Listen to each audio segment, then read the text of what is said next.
Welcome to Snippets of Wisdom with your host, Mike Carell and Dr. Michael J. Murphy. Snippets of Wisdom is the boomer's gift to the next generation and to the world at large. Dr. Michael J. Murphy and Coach Mike Carell are experienced psychotherapists, writers, and healers who find the greatest satisfaction in sharing the benefits of a lifetime of struggle and learning. Coach Mike has spent decades spreading deep wisdom and supporting youth through the juvenile justice system. Dr. Michael has directed mental health services at many correctional centers and testified in countless trials as an expert in sex-related issues and mental illness. And he was one of the 500,000 humans at Woodstock. So now, please welcome the hosts of Snippets of Wisdom.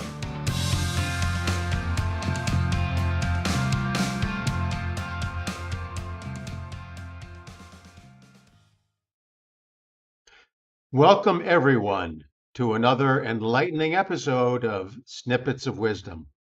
I'm Dr. Michael Murphy, forensic psychologist and psychotherapist, and I'm joined by my esteemed co-host, Coach Mike Carell. I'm honored to have the opportunity to guide us through today's episode on the very difficult and complex issue of psychological projection, a topic that's as relevant in the clinic and the courtroom as it is in our personal lives. Coach Mike Carell here, integrative life coach and certified hypnotherapist. We're thrilled to be guiding you through today's conversation, letting our unique perspectives on the intricate dance of human behavior. Today, as Dr. Murphy mentioned, we're diving into the complex dynamics of projection. Many of you know that projection is a psychological defense mechanism where individuals unconsciously attribute their own unacceptable feelings or motives onto others, affecting personal relationships, workplace dynamics, and societal interactions. Now, from a forensic and clinical perspective, projection is more than a defense mechanism. It's a lens through which individuals see the world and that they might misattribute their own impulses, fears, or motives onto others, sometimes shaping narratives in high-stakes environments like courtrooms, family disputes, or therapeutic settings. Projection often operates beneath our awareness, as it involves attributing one's own unacceptable emotions or thoughts to others, often unconsciously, such as accusing others of hostility when we ourselves are feeling anger, or suspecting infidelity due to our own insecurities. It is prevalent due to the mind's need for self-protection and is amplified in modern, stressful societies and social media environments. Today, we'll begin by unpacking the psychological roots and manifestations of projection, looking at case examples from forensic practice and psychotherapy, how projection can cloud judgment, influence testimony, or even perpetuate cycles of conflict.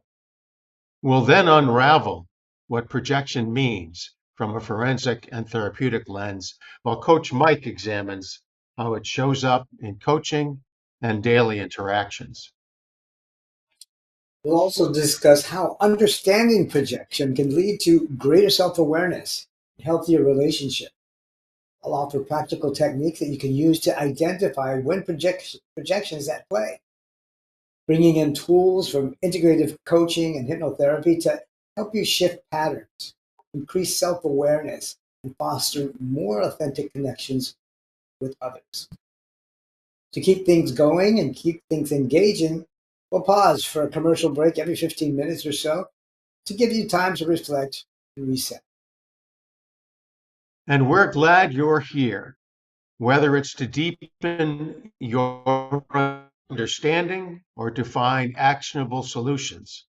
We invite you to join us as we examine the many facets of projection from both the clinical and coaching perspectives. Now we can take a break and we'll be back in a few moments.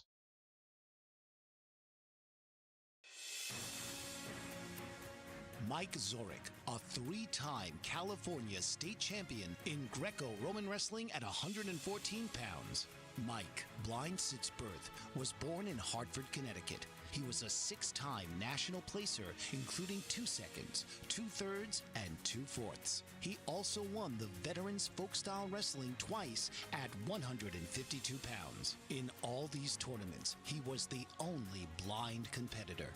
Nancy Zorich, a creative spirit whose talents have taken her to the stage and into galleries and exhibitions in several states. Her father, a commercial artist who shared his instruments with his daughter and helped her fine-tune her natural abilities, influenced her decision to follow in his footsteps. Ms. Zorich has enjoyed a fruitful career doing what she loves. Listen Saturday mornings at 12 Eastern for the Nancy and Mike Show for heartwarming stories and interesting talk.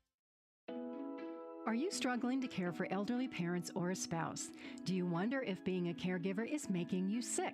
Are you worried about taking time off work to care for elderly parents and balance work, life, and caregiving? Has caregiving become exhausting and emotionally draining? Are you an aging adult who wants to remain independent, but you're not sure how? I'm Pamela D. Wilson. Join me for the Caring Generation radio show for caregivers and aging adults, Wednesday evenings, 6 Pacific, 7 Mountain, 8 Central, and 9 Eastern, where I answer these questions and share tips for managing stress, family relationships, health, well-being, and more. Podcasts and transcripts of The Caring Generation are on my website, PamelaDWilson.com, plus my caregiving library, online caregiver support programs, and programs for corporations interested in supporting working caregivers.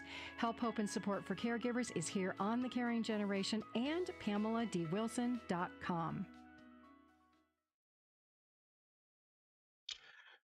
So let's begin by defining projection in psychological terms. Projection involves attributing our own unacceptable thoughts, feelings, and motivations to another person. In forensic settings, I frequently witness projection among individuals in conflict, whether in custody disputes or criminal cases. It's a defense mechanism that can distort reality and complicate interpersonal exchanges. On the coaching side, I see projection manifest in ways that affect everyday life. People may project their fears onto their partners, or a leader may project insecurities onto their team. It's important to know that that kind of vulnerability is best paired with a solid sense of self and stability. Recognizing these patterns is the first step towards creating positive change. For example, if you're constantly irritated by a colleague, it might be worth asking whether or not that irritation reflects something unresolved in yourself. This often happens in love relationships where we do have positive projection. It can actually be turned from a negative into a positive. That's exactly right, Mike. Projection can also be collective. Social anxieties are sometimes projected onto minority groups or even strangers, leading to misunderstanding and conflict. We'll revisit these forensic cases later to illustrate this further. But one of the things we want to emphasize that perception of threat in any situation often is a precipitant and motivator for projection. Mike? That gives way to the idea of stereotyping. We often see that when somebody feels threatened, it could be because they've been stereotyping. For example, when you see somebody in a big, fast-moving car, you want to get out of the way because you may see that car as a threat, a big, fast-moving vehicle as a threat. A lot of times, our stereotyping is the source of our fear and not necessarily the person that's projecting it. Sometimes we're looking at a mirror image of our own projection and we're afraid of ourselves, so to speak. I'll be sharing some exercises with ideas that can help clients identify and address their own projections, tools that you can use in your daily routines. One thing we need to know is how legitimate is that threat? Whenever you feel threatened by something that somebody else may be saying or projecting, ask yourself, how legitimate is that threat? That question versus an authentic source of communication, speaking our honest truth and listening to the same in others, can help deflect, can help reduce, and actually change a negative projection into a positive. Remember that projection is often a form of self defense, motivated by fear and anxiety. That's a great observation, Mike. And we really can think of projection as a matter of polarities. On one side, we have a sense of fear and anxiety. On the other side, we have a stable sense of self. And the more anxious we are, the more insecure we are, the more we tend to project the probability of a negative outcome onto something outside ourselves. And that leads us to perceive that person or situation as a threat. And we're much more likely to then project a sense of negative risk onto that person or situation. So we can delve into some of the clinical and forensic contexts. Emotional intensity that is disproportionate to a situation and repetitive frustrations with certain traits in others can indicate projection. In therapy, projection can become a barrier to progress.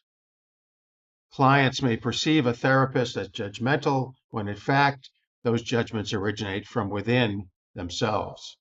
In the courtroom, projection may fuel accusations or shape testimony. Techniques like journaling, seeking feedback from trusted individuals help in identifying these patterns, which also influence group dynamics and creating scapegoats or heroes unconsciously. I recall a case when an individual adamant about another's dishonesty was themselves struggling to confront their own lack of truthfulness. That's a powerful example. Approaching projection with compassion and curiosity rather than judgment allows for understanding and dialogue. Complete avoidance of projection is unrealistic, but instead we can be aware. Naming projection in interactions can build intimacy and trust. Though timing and empathy are crucial to avoid conflict, in coaching, I often listen to clients uh, suggest that clients begin journaling about recurring judgments or emotional triggers. And this practical tool can help pinpoint projections. Sometimes the qualities we criticize in others are aspects of ourselves that we're reluctant to acknowledge. It's a mirror reflection. And one of the things that it's important to point out, Mike, is that projection is not always negative. Many of us have experienced situations, for example, in a loving relationship in which we idealize the other, and we're much more likely to project positive interpretations onto them and even fail to see their inadequacies or problems or issues that might, in fact, increase the probability of our being able to understand them accurately. So projection can be positive with the process of idealization, and it can be negative with the process of negative projection and seeing the other as a threat to ourselves. As Mike pointed out earlier, having a stable sense of self, a stable sense of understanding who we are and what we are, really reduces the probability of projection because we realize that we are safe and we're strong and we can endure our, we're able to endure through adversity. And that is a quality that reduces the expectation of threat and therefore reduces the probability of the need to project negative identity or sense of emotion onto others. It reminds me of snippets I've seen on YouTube where a dog is barking at himself in the mirror and beginning to react to his own reaction in the mirror. Yeah, we often perceive a threat that is actually a reflection of ourselves. And it pays just to pay attention and pause a minute before we react and evaluate whether or not what we're seeing is something coming back to us, from us. It's a good exercise in being vulnerable and yet safe at the same time. Sometimes our That's a great point, vulnerability, Mike. I think that when we feel insecure and threatened, we're much more likely to be anxious. But when we feel safe, that probability is really significantly reduced. yes, So it really dissipates. the sense of the willingness to be honest and to be open and to be vulnerable to another person and to share communication really can be the curative for this process of negative projection and Yeah, lead to more positive interpretations. it's really true. You know, some of us are reluctant to even put ourselves in a vulnerable situation. And it's often because we rely on others to make it safe for us. Um, the real safety comes from ourselves. Before we put ourselves in a vulnerable situation, we need to count the cost. We need to take a look at what the worst that can happen. If we're okay with the worst that can happen, it's safe to be vulnerable. You know, oftentimes when you see people in combat, hand to hand combat, they know they're going to get thrown around, and yet they've already evaluated what could possibly happen, and they take these risks, putting themselves in vulnerable positions all the time, and yet knowing they can afford the worst case scenario in that context. So it's important for us to realize that we're in charge of our own safety, and with every good intention, we can be vulnerable so that it allows the other person to feel safe, to reduce the threats, conscious or unconscious, and then we can take it from there. That's a great observation, Mike, in the sense that we can even understand trauma as a form of negative expectation and projection. I mean, the person who may have experienced negative outcomes in the past quite reasonably then comes to the expectation that those negative outcomes might also occur in the present or the future. And so trauma and the trauma sensitivity and reactivity can certainly be seen as a form of negative projection. And the treatments for that are similar to the treatments for trauma. And the treatments for trauma involve seeking to recondition oneself to the Yeah, point where one can have more of a positive and secure sense of safety in oneself and in society. yeah. So I think that that's a great observation in terms of uh, the integration of trauma and Mhm. the process of projection.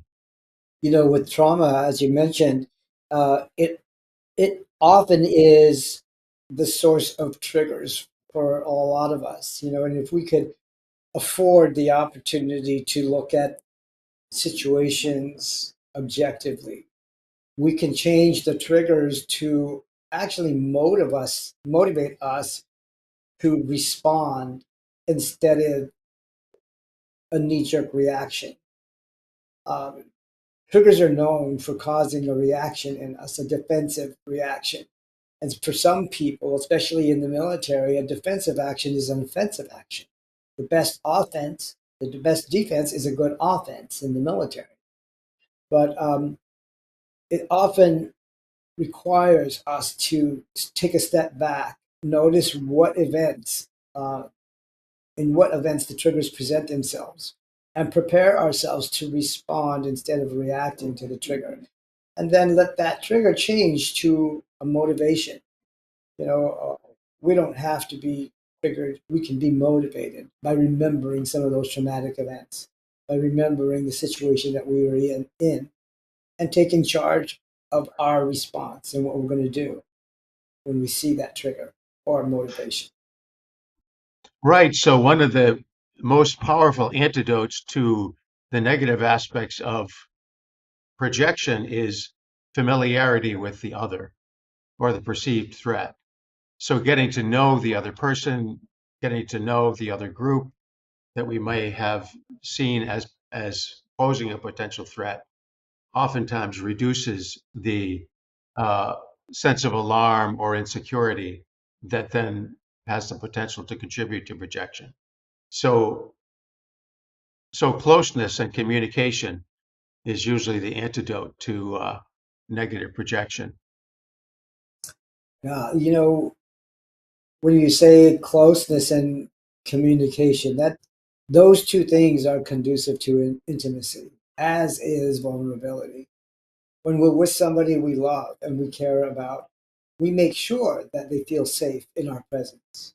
Matter of fact, we kind of honor and reward their vulnerability by letting them feel extra measures of comfort and support. However, we're not always in the presence of those we love. Sometimes we're in the presence of opponents, or sometimes we're in in the presence of people that think we're a threat, even if it's a good thing. Sometimes our success can be perceived as a threat to someone else.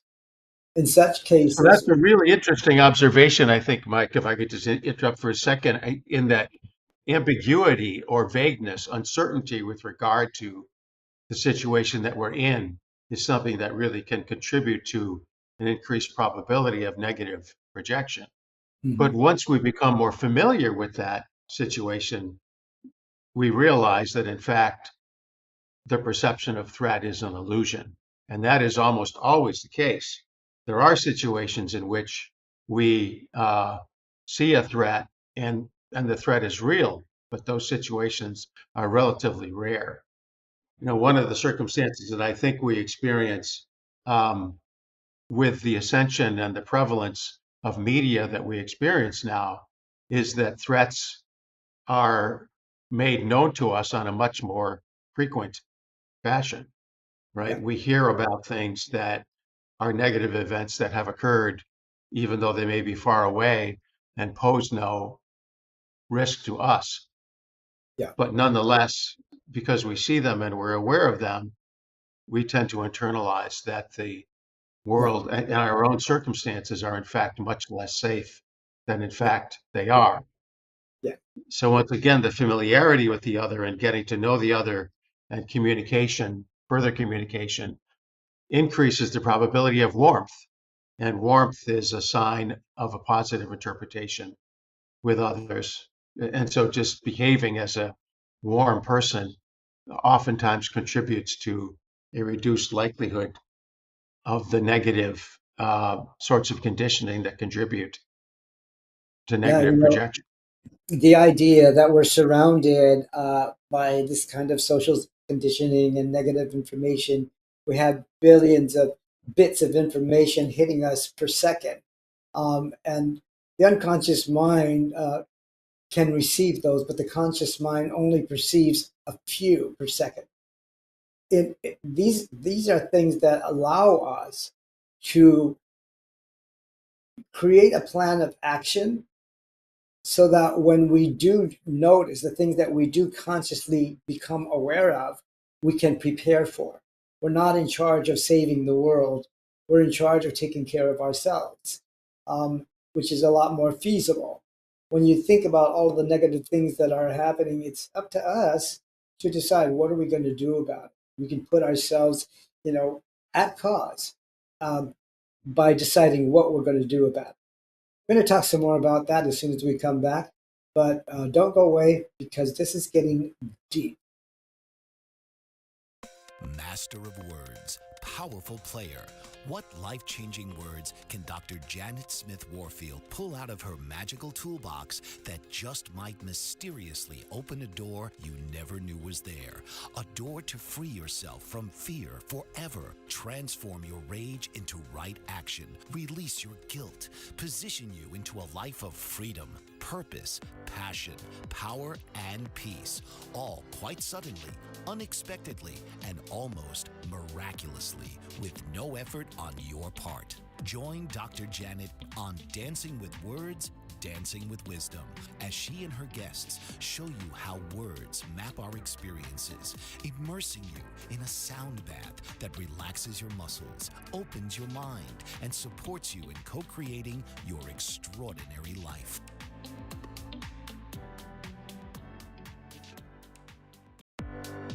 Author, radio show host, and coach John M. Hawkins reveals strategies to help gain perspective, build confidence, find clarity, achieve goals. John M. Hawkins' new book, Coached to Greatness: Unlock Your Full Potential with Limitless Growth, published by iUniverse.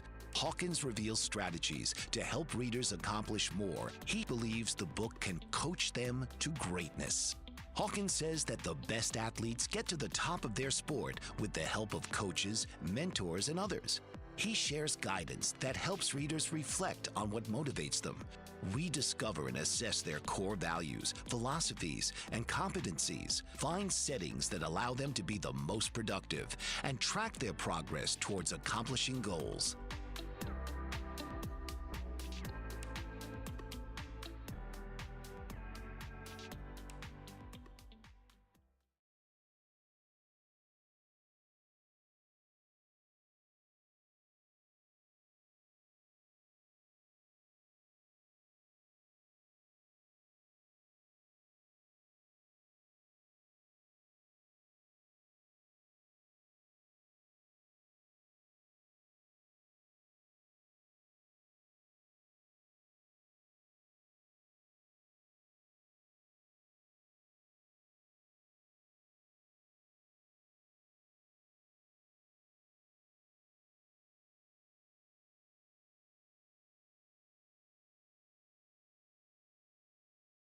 And welcome back. Thanks for being with us. We're going to talk now about projection outside the clinical and forensic realm. Societies and groups have, like social media platforms, often project fears and hopes onto groups or leaders, influencing unity, division, reform, or prejudice. All of these things. Recognizing projection in public discourse and practicing humility through education and dialogue can actually reduce its negative effects, and it can foster meaningful change. Family dynamics are also fertile ground for projection. Parents may project their own aspirations or anxieties onto their children. Partners may project expectations, sometimes obscuring genuine connection. Understanding these things can actually be liberating. We begin to recognize them, we begin to prepare ourselves internally for how we're going to react, how we're going to respond. I see this I see this happening in coaching couples all the time. One partner projects feelings of inadequacy, which leads to misunderstanding. But by fostering empathy and encouraging open dialogue, couples can move beyond projection towards authentic communication. That's right, Mike. In forensic interviews, I've seen projection influence how people interpret facts, sometimes to their own detriment. By fostering empathy and encouraging open dialogue, couples can move forward beyond projection and towards authentic communication. When we notice ourselves feeling suddenly defensive or judgmental, it's worth stepping back and asking, is this really about the other person? Yeah. Or is it a reflection of myself? There's this is where mindfulness comes in. I teach clients to pause and breathe, to notice when they're blaming someone else. And this simple act can actually break the cycles of projection. It can actually open pathways to growth. Sometimes people become frustrated because they feel they're losing control. And it can lead to anxiety, unrealistic fears, you know, I don't know, unwarranted fear. And Sometimes you have to just decide, I'm going to take charge of the situation by taking charge of myself. It's important. You've heard the saying, be the change you want to see in the world. That really works, believe it or not. When we lose all hope of controlling someone else, you can begin by modeling the changes you want to see in others. You'd be surprised at how soon you will see people doing the things that you have done, using the words that you have used, and the terms and the attitude that you have used. So you always have a tool. You always have a way of regaining control of the situation by controlling your own heart, your own mind, and your own words. That's the key thing, Mike. I really see that all the time in psychotherapy, work with couples, works in the legal setting, that uh, when we realize that we have the power to control ourselves, and that's going to help us to be able to influence the quality of our communication with others, that's really the key to limiting the effects of negative projection and really keeping that from happening. So, accurate empathy, the ability to understand others, really understand what's going on with them, and giving them the sense that you really do hear what they're saying, oftentimes will really lessen the need and therefore the probability of negative projection. That's true. Daily reflection and self-compassion are keys with this. Sometimes we get into a state of mind where we feel pretty noble for being hard on ourselves. We raise our standards to levels that are probably unrealistic. But what happens, I mean, we think for ourselves it's a good standard to have because we're in charge of ourselves, we're not hurting anybody. But it's just a matter of time before your self expectations are projected onto somebody else. And for somebody else, those expectations are grossly unrealistic, creating intimidation, even trauma to some levels. When we're compassionate, when we're kind to ourselves, it'll be easier to be kind to someone else. When you catch yourself projecting, don't judge, just notice. Journaling, meditation, and working with the coach or therapist can really help to reclaim projected parts and integrate them into a free flowing, healthy communication.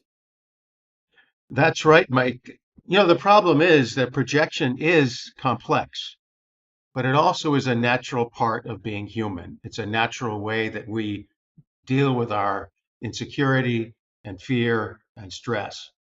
And when we learn to recognize and work with our projections, understand our own predispositions through psychotherapy, through honest conversation with others, in that way we cultivate a deeper understanding of ourselves and we create healthier relationships.